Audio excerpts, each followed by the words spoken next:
every American citizen must have an equal right to vote. The administration of elections is primarily a state and local responsibility. Whether you voted for the very first time or waited in line for a very long time, by the way, we have to fix that.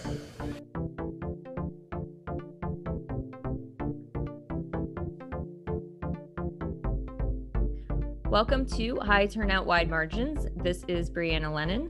I am the county clerk for Boone County, and with me is my co-host, Eric Fay, Director of Elections in St. Louis County, Missouri.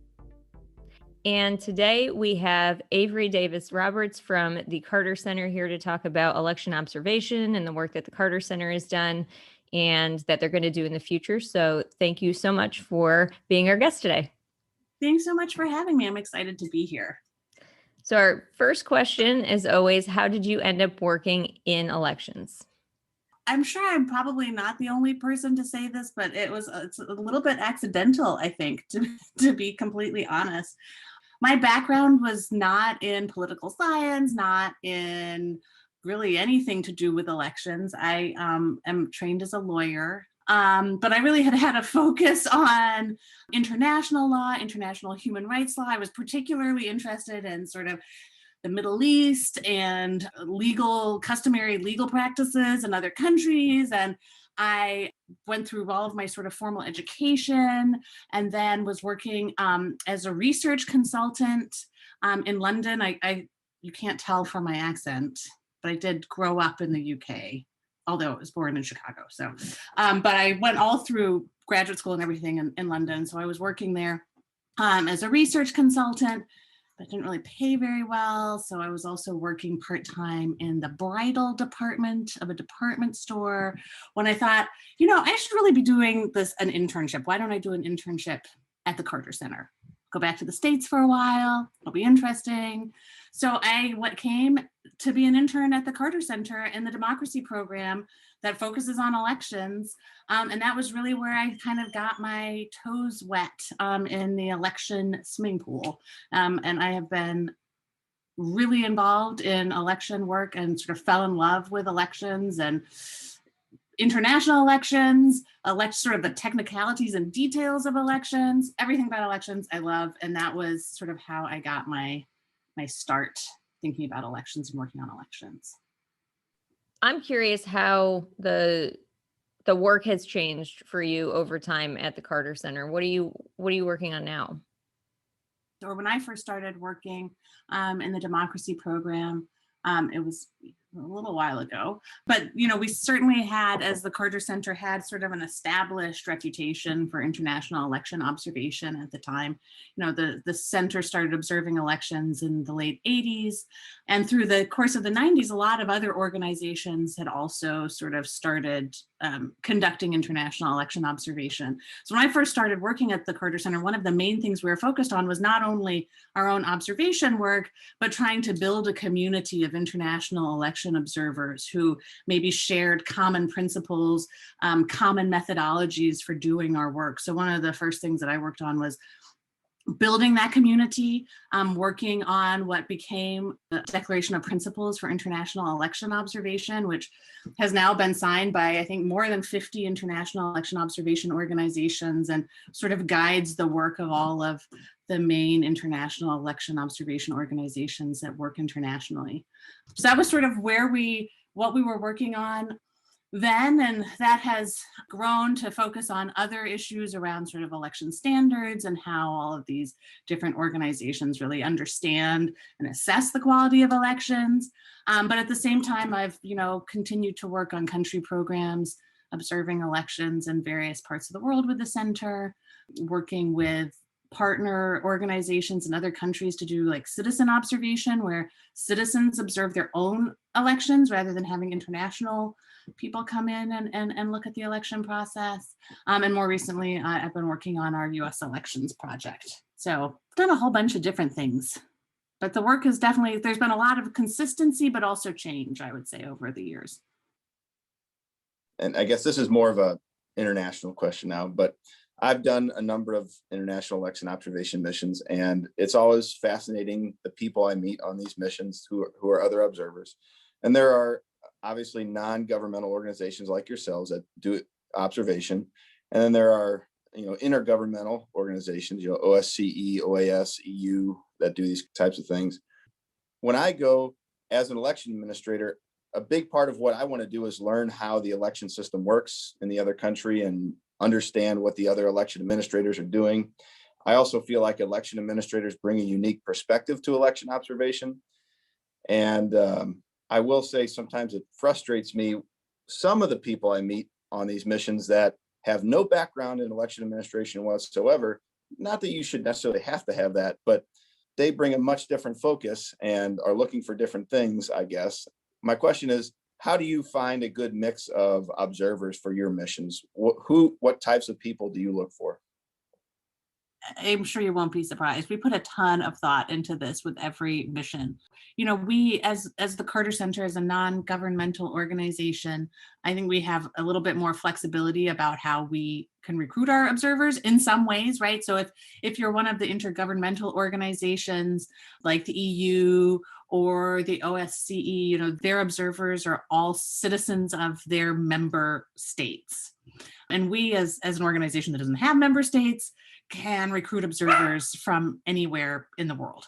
So we try and ensure on our delegations that we have a good mix of gender balance, but also sort of diversity and where people are from. We try to have a mix of Americans, Europeans, Africans, Asians, people who are maybe coming from neighboring countries to the country where we're observing, because we understand that there are social, political contexts around elections that can be shared in a sort of in a regional perspective. We try and have folks with good election administration background.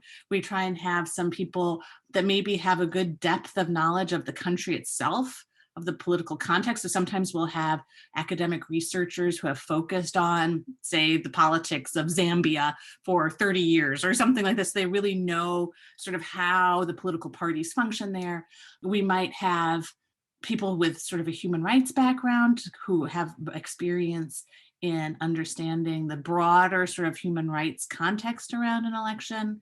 We do try and have people, at least half of the delegation, if we can, speak whatever language is spoken in the country, because as you know, Eric, when you're going out and you're in a country where you don't speak the language, you usually have an interpreter with you, but one interpreter for two people, it can be challenging for the interpreter to keep up. So we do try and have a little bit more of a language knowledge base in our teams.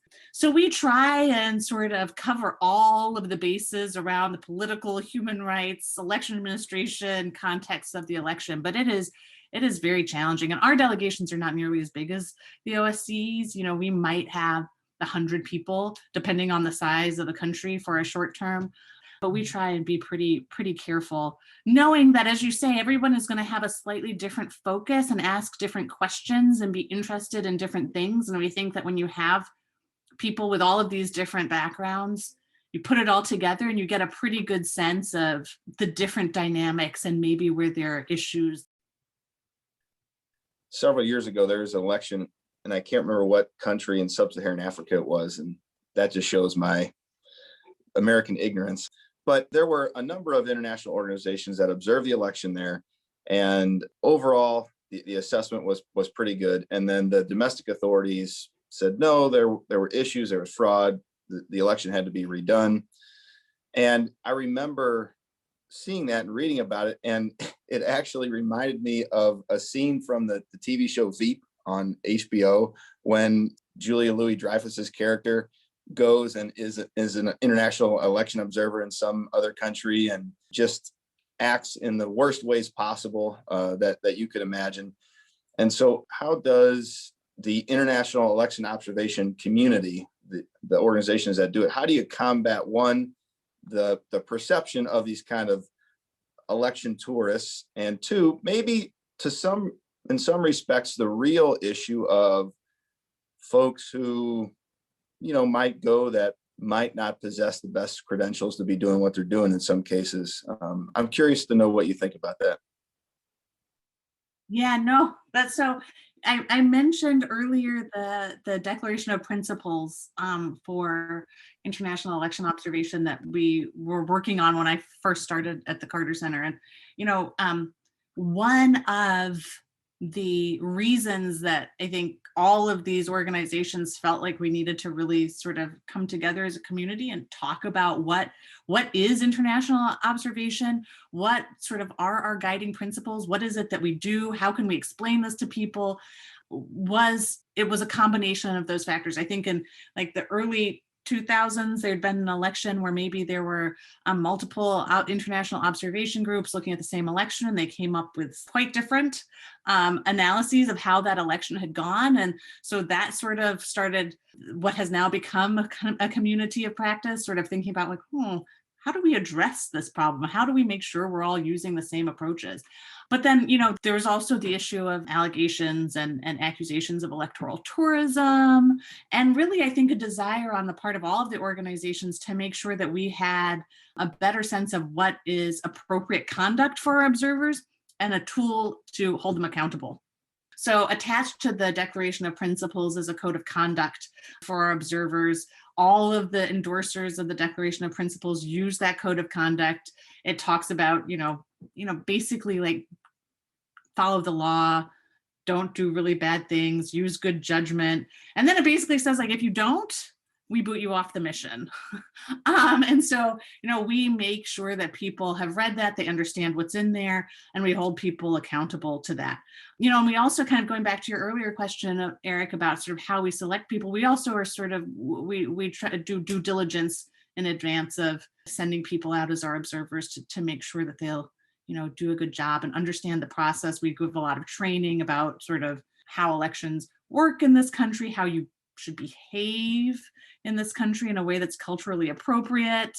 How do you interact with folks when you get into the polling places? We give a lot of training in advance, but every once in a while you still have somebody who you might have to have a word with about their behavior. But luckily it does not happen very often. Tell us a little bit more about the U.S. elections project. I know the Carter Center, I think you've done some observation on Native American reservations in the United States in the past. What else have you done or do you plan to do domestically? Thanks for raising our sort of, we've considered them international observation missions to sort of tribal elections, because obviously the tribal nations are sovereign. So we were invited in as sort of international observers, and we have observed several elections, mostly in Oklahoma. But prior to 2020, the Carter Center's work on elections domestically had been pretty limited. We had done that tribal observation that you mentioned, Eric, and then we had, in 2016, we worked with NCSL, the National Conference of State Legislatures, to sort of do a 50-state legal review of what the rules and regulations were around observation, because, when we had looked at the United States in comparison to other countries, we were pretty surprised to see that really nonpartisan election observation was not something that was widely practiced here. There wasn't necessarily a lot of conversation about nonpartisan observation, and the rules, obviously, since it's the United States, the rules were all over the place across the different jurisdictions and across the states. So we worked with NCSL to compile that information into one sort of database on their website. But that had really been it until 2020. And in 2020, we decided as the center to sort of become more involved. We felt like, when we looked at the climate and the environment around last year's election, that we sort of saw characteristics around the sort of the political landscape, the electoral landscape, that would cause us concern in other countries. We were really worried about sort of the degree of political polarization and the impact that was having on the election. We were concerned about the declining trust in the electoral process and the sort of the institutions of elections. We were concerned about the potential for violence pre and post election. So when we looked at all these things, we thought, well, if this was in a different country, we would definitely suggest that the Carter Center observe or have some sort of involvement. And we decided it wasn't really feasible for us to do election observation last year because that would just be such a huge effort to really do that well. So instead, we decided that we would focus a little bit more on public information, voter education, supporting the elections by sort of promoting transparency, trying to promote trust in our election officials, in the sort of the institutions of the election. And so we put out a whole bunch of videos and materials and really tried to sort of bolster good, transparent electoral processes last year. And so sort of now at the Carter Center, we've been sort of having internal discussions, trying to think about like, is this something that we will continue to work on? Was that a one-off? But we want to stay involved. We think that there's a lot that we can still contribute. And we want to think more about what would it mean to have large-scale observation of the elections in the United States, apart from that it would mean a lot of work and it would be really challenging, but what does that really look like? And how do we do that? And there's already so much great work that's being done. What can we build on? How can we supplement? How can we nurture? How can we elevate the work that's being done to sort of bolster this observation capacity? Have you had a chance to get reception from legislators or election authorities or things like that on just the concept of domestic nonpartisan observation? Because it's not that common in the United States. And we have poll watchers and challengers and a very partisan version of observation, which really isn't even observation. They're not watching to make sure that the administration is, done in a certain way. They're watching for their own interests. But what has the feedback you've gotten so far been?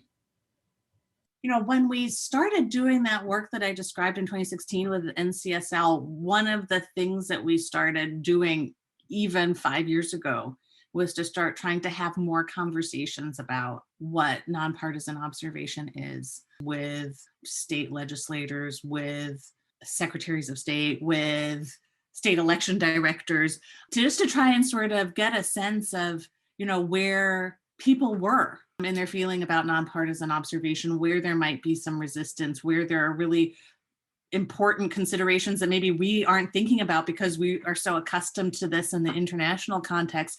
We wanted to hear from people about here's the reasons why it won't work here.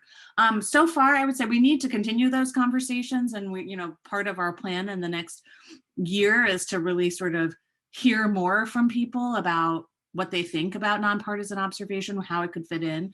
But, I think we've heard a lot of different feedback. There's, sort of a general sort of thread that is supportive, thinks that nonpartisan observation is helpful. But there's also, I think, some resistance to change because it's different than what we've had. And we're accustomed to partisan observers or partisan monitors. We kind of know what they do. We know how it works. And we have, I would say overall, in our sort of electoral culture, we have a great deal of comfort with the idea of partisan politics and, sort of the partisan nature of elections.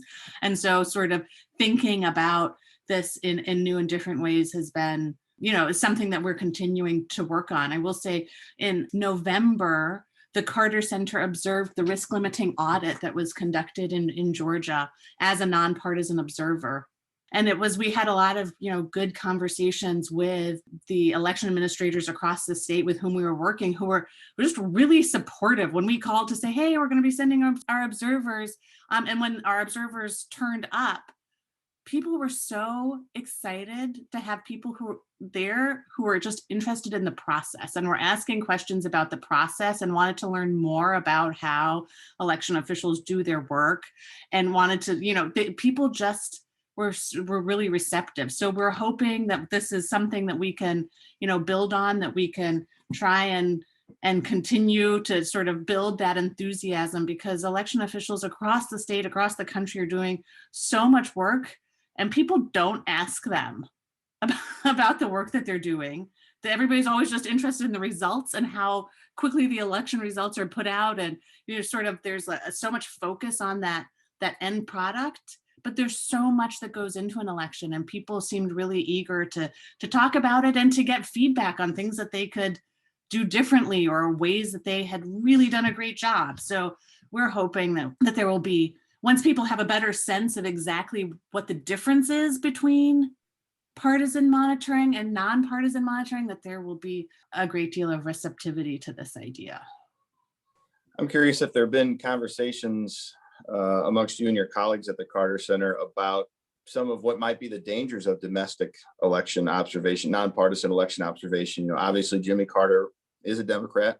I get the sense that most Americans are like, oh, that's great. He works on Habitat for Humanity houses and he sends observers to Nepal and Kenya. But then it might kind of get real here in the US when the Carter Center starts making recommendations domestically. Is there a danger that people might start having opinions about the Carter Center and, maybe we should look at it in a different way? I mean, what's the calculation there? That I think is something that has weighed heavily on our minds at the Carter Center for a very long time. And in fact, was part of the reason why in the past we hadn't been more involved around election issues, that, we completely understand that even though we are a nonpartisan organization and really live and die by our nonpartisan principles and values, that obviously it's an organization that was founded by a former US president, an eminent person within the Democratic Party who has his own views, shares his views. And so, that has definitely been part of our sort of thinking about, well, how can we engage in the United States, and how can we do that in a way that demonstrates our nonpartisanship? I think for now, we sort of go into this knowing we will have to constantly be demonstrating that we are nonpartisan, and that may never be completely acceptable to some people. Some people may always sort of have a little bit of skepticism, and we recognize that. But we just know that we know what our values are. We know how we do our work. We're going to keep telling people how we do our work, and then we will act according to those values and according to our nonpartisan sort of mission. That's what we feel is the best we can do in this situation. We don't think that outweighs, like, the risk. That risk doesn't outweigh the benefit, we think, at this point.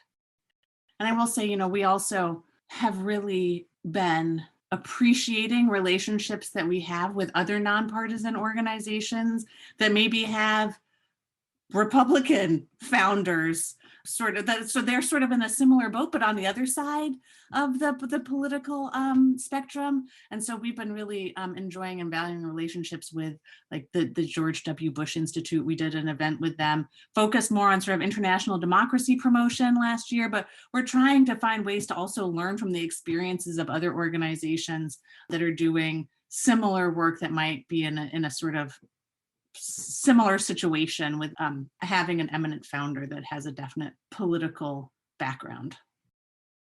In moving towards, if there's more domestic observation happening, do you think that the reports and recommendations will look different than the way that the reports and recommendations have been offered, just because of, like how Eric mentioned before, kind of the stakes are different? That's a really great question, and one that I haven't really thought about. I guess I have sort of, without really being aware of it, assumed that they would be a little bit different. I mean, I think that I have assumed that there would be a benefit in having slightly more detailed recommendations. So let me take a step back. When I think about the kinds of things that we might recommend, or that we recommended, for example, around the risk limiting audit in Georgia, the things that we recommended or talked about in that report were pretty detailed things that I don't know that we would have gone into quite as much detail in, say, Zambia or Egypt, because in Egypt we're kind of looking at the broader environment. And I mean, obviously this particular observation was just focused on this one part of the process, but we were talking about things like, the boxes where the ballots kind of go in under the scanner. It's a problem because there's these flaps, and if you don't remember that the flaps are there, you might not check and ballots get stuck in there. Need to think about ballot storage issues and ballot containers. Maybe rethink some of that and work with, your vendors to get different solutions to this problem.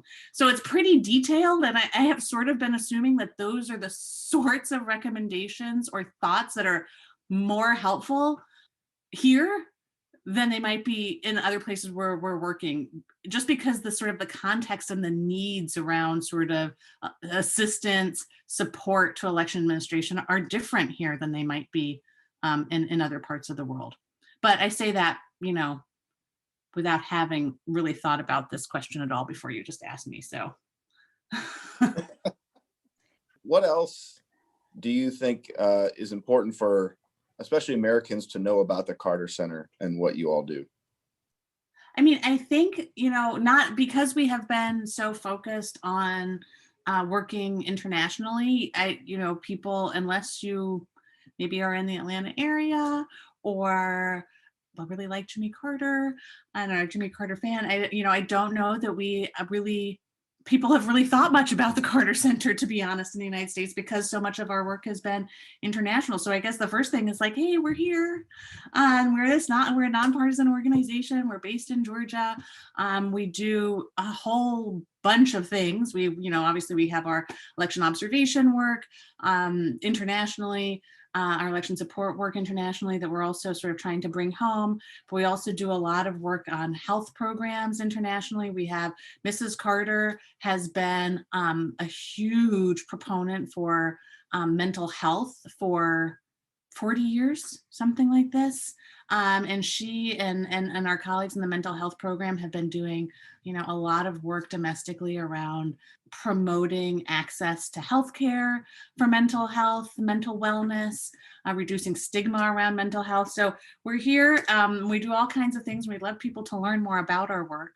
And I mean, I think just sort of not answering a question you didn't ask, I think it's important to understand the difference between sort of nonpartisan observation and partisan monitoring. You sort of implicitly alluded to it, Brianna, but I think it's important to just really say clearly that nonpartisan observation, either by citizens or by international observers, is really focused on looking at the electoral process and assessing the process separate from the results, right? It doesn't really, if you're an international observer or a nonpartisan citizen observer, you don't really care who wins the election. You want to make sure that that process was fair and transparent and open. And as part of the process, we, analyze all kinds of aspects of election administration, the election law. And then our goal really is to provide recommendations and assistance to think about how the election can be improved in the future. So it's really a conversation that nonpartisan observers are having with election administrators, with legislators, about how to constantly make our elections better, regardless of who wins them. And I don't know that people have really thought about it in that way consistently. So that would be one thing that I would hope would be, if there's one takeaway from this, I would hope that would be it.